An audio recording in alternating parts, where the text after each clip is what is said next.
September 6th. School started and I had my first writing workshop taught by a woman named Lynn Coons.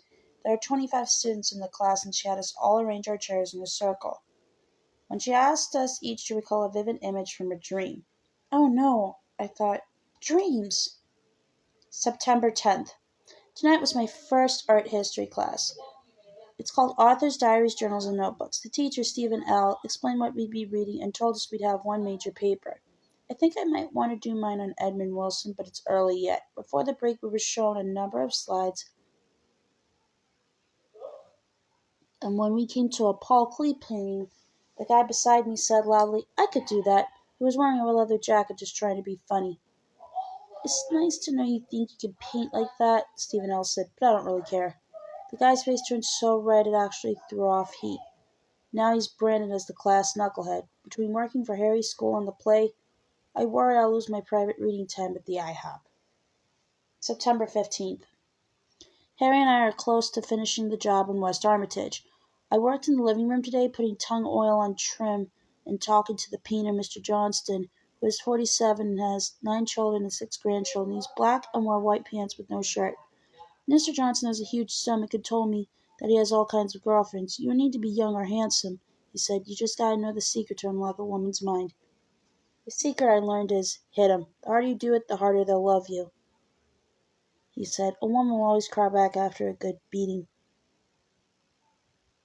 He invited me to listen while he called one of his girlfriends on the phone. "Listen here, Joyce," he told her. "I want you to bring that pussy of yours to Milwaukee and Cicero at 10 o'clock tonight."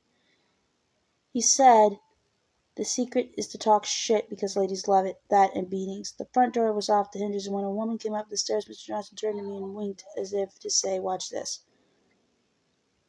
"I'll have to paint your apartment next," he said to her as she passed. "Maybe we can work out a deal." When the woman smiled politely, he stuck out his tongue and made her a quick licking gesture.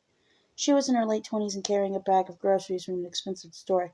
She was dressed in a suit and was clearly not a prostitute. It was ridiculous. The woman entered the apartment across the hall, and after she had closed the door behind her, Mr. Johnson told me he had her in the palm of his hand, that she was his for the taking. As he said this, I heard 3 clicks, one lock after another being secured. That's how interested she was. September 25th. There was a long line at the Sheridan L station ticket window this morning. It was raining and I was carrying a big bag of paint with brushes in it. Off to the side of the booth, a black woman stood talking to a policeman. She was in her 20s maybe, and plump. Her clothes were plain and she was pointing at a man who was standing nearby and calling him a motherfucker. She said it 3 times and her voice got progressively louder. She told the cop that she had to get to school, that it started at 9, and that he, the cop, was making her late. When she tried joining the ticket light, the officer grabbed her. She broke free and he trapped her in a corner and held his arms over to block her. "I didn't do anything wrong," she yelled. "I didn't do nothing and I gotta get to school." The cop twisted her arm. She kicked him and made a break for the turnstile. I guess her plan was to squeeze in underneath it, but she was too big. The cop grabbed her again and this time she bit him. "Somebody help me," she yelled. Again she went for the turnstile, thinking, what exactly? That once on the other side she'd be home free? The cop pulled out his walkie-talkie and recited a code. The young woman was hysterical by this time. Maybe she'd done nothing wrong. What did we know? The line moved more quickly once he got cornered again. From up on the platform, we could still hear her screaming that she didn't do nothing, that she had to get to school, that she just wanted to be left alone.